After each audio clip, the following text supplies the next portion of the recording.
नमस्कार, आप देख रहे हैं यूनाइटेड जेके और मैं हूं सुरेंद्र शर्मा। जम्मू कश्मीर में करीब 1 साल होने वाला है जम्मू कश्मीर में चुनाव होने के बाद नई सरकार बने हुए, और इस बीच इस चुनाव के दौरान 2 सीटें जो है वो खाली रही, नतीजे आए और इन पर जो है वो विधायक भी चुने गए। लेकिन पिछले करीब 1 साल से जितना समय जम्मू कश्मीर में चुनाव होने के बाद नई सरकार बने हुए हुआ है, उतना ही समय इन 2 विधानसभा सीटों को खाली पड़े हुए हो चला है। वो 2 विधानसभा सीटें हैं नगरोटा की विधानसभा सीट, जिसके ऊपर भारतीय जनता पार्टी के बड़े कद्दावर नेता देवेंद्र सिंह राणा जीत दर्ज करके आए थे और बड़ी जबरदस्त जीत उन्होंने दर्ज की थी। लेकिन उसके बाद जो है वो उनकी सेहत खराब हो गई और वो दिवंगत हो गए, स्वर्ग सिधार गए। और इसके साथ साथ ही एक और सीट जो है वो खाली हुई थी। मुख्यमंत्री उमर अब्दुल्ला ने उस दौरान 2 सीटों पर चुनाव लड़ा था, यानी 2 सेफ सीटों पर मानकर चल रहे थे। और उस वक्त जो है वो बड़गाम विधानसभा सीट से भी उमर अब्दुल्ला ने चुनाव लड़ा, 2 सीटों पर जीते और उसके बाद उन्होंने बड़गाम विधानसभा जो सीट है वो खाली कर दी। तो 2 विधानसभा सीटों से अब तक कोई नुमाइंदा नहीं है और लगातार इसके ऊपर आवाज भी उठती रही कि इन दोनों सीटों पर जो है वो चुनाव कराए जाए, बाई इलेक्शंस कराए जाए। और अब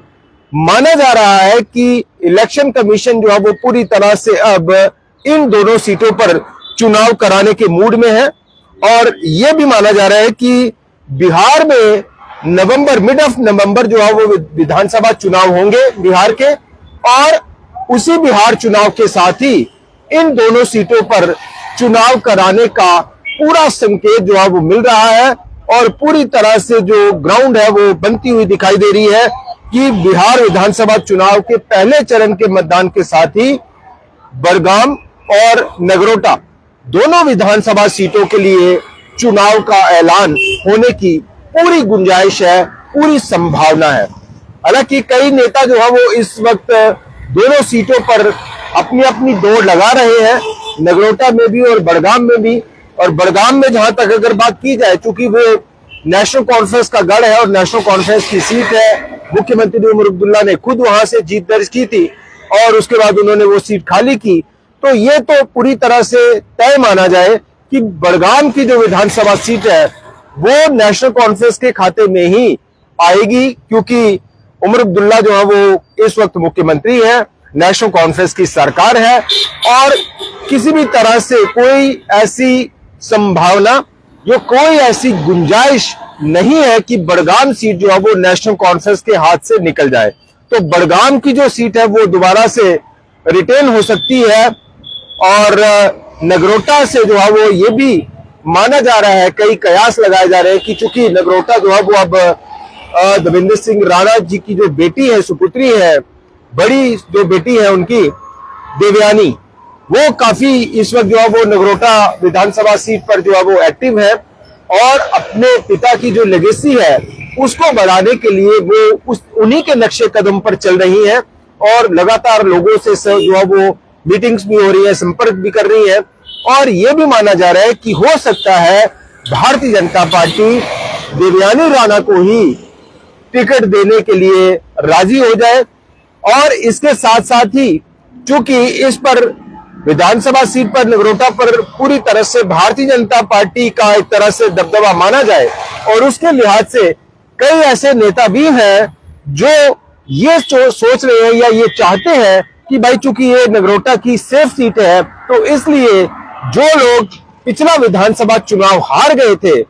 उनको यहां से मौका मिल जाए और विधानसभा में जाने की जो तैयारी है वो की जाए। तो इसलिए कई ऐसे चेहरे भारतीय जनता पार्टी के, कई ऐसे नेता नगरोटा से भी चुनाव लड़ने का मूड बना रहे हैं। लेकिन तय करता है कि क्या भारतीय जनता पार्टी उन नेताओं को यहां से मौका देगी जिन्होंने पिछला विधानसभा चुनाव जो है वो हारा था। तो एक तो ये कि विधानसभा चुनावों को लेकर नगरोटा और बड़गाम की सीट पर जो है वो एक तरह से काउंटडाउन का ही की शुरू हो गया, चूंकि नवंबर महीने में ज्यादा कुछ समय बचा नहीं, तो मिड ऑफ नवंबर में जो इसका ऐलान होगा। और इसके साथ साथ ही 4 जो राज्यसभा सीटें हैं जम्मू कश्मीर की, उसके ऊपर भी अब जो सियासी दांवपेच है वो तेज हो गए हैं, क्योंकि काफी समय से 2021 से ये सीटें जो है वो खाली पड़ी हुई थी, चूंकि जम्मू कश्मीर की विधानसभा थी नहीं। 5 अगस्त 2019 को जो है वो यहाँ पे धारा 370 खत्म हुई, उससे ठीक पहले जो है वो यहाँ की विधानसभा जो भंग कर दी गई, तो राज्यसभा का जो कोटा है वो भी खाली पड़ा हुआ था और 4 सीटें जो है वो राज्यसभा की जम्मू कश्मीर से हैं। और ये भी माना जा रहा है कि 2 सीटों पर नेशनल कॉन्फ्रेंस जो है वो पूरी तरह से सेफ पारी जो है वो खेलेगी, यानी 2 सीटों की पूरी तरह से गुंजाइश है नेशनल कॉन्फ्रेंस का कोटा भरने में, या नेशनल कॉन्फ्रेंस जो है उसके ऊपर अपनी जीत दर्ज करेगी राज्यसभा के लिए। और 1 सीट जो है वो भारतीय जनता पार्टी के लिए सेफ मानी जा रही है कि 1 राज्यसभा सीट जो है वो भारतीय जनता पार्टी भी जीतेगी। अब पेच जो है वो चौथी राज्यसभा सीट पर फंसेगा कि जो चौथी राज्यसभा सीट होगी उसके ऊपर कौन सी पार्टी जीत दर्ज करती है, या फिर कहीं क्रॉस वोटिंग का खेल हो जाता है और ये जो सीट है वो फिर या तो नेशनल कॉन्फ्रेंस ले सकती है या भारतीय जनता पार्टी ले सकती है, और किसी राजनीतिक दल की गुंजाइश है नहीं, क्योंकि विधानसभा में किसी भी पार्टी के पास उतना आंकड़ा जो है वो नहीं है। तो ये 2 चुनाव जो है वो इस वक्त होने हैं। और ये आपको बताएं कि यहाँ पे जो राज्यसभा के जो चुनाव है 4 सीटों पर जैसे हम बात कर रहे हैं, तो उसका भी इस वक्त जो है वो तैयारी जो है चल रही है। और इस वक्त ये 2 चुनाव जो है वो पूरी तरह से सियासी दलों के नजर में है, और सियासी दल जो है वो काफी ज्यादा इस वक्त एक्टिव हो गए हैं इन दोनों चुनावों को लेकर। नगरोटा और बड़गाम के विधानसभा चुनाव और जम्मू कश्मीर के 4 राज्यसभा सीटों पर चुनाव। अब देखना होगा कि इन दोनों चुनावों को लेकर किस तरह से जो सियासी दांवपेच है, या इस चुनाव की शतरंज पर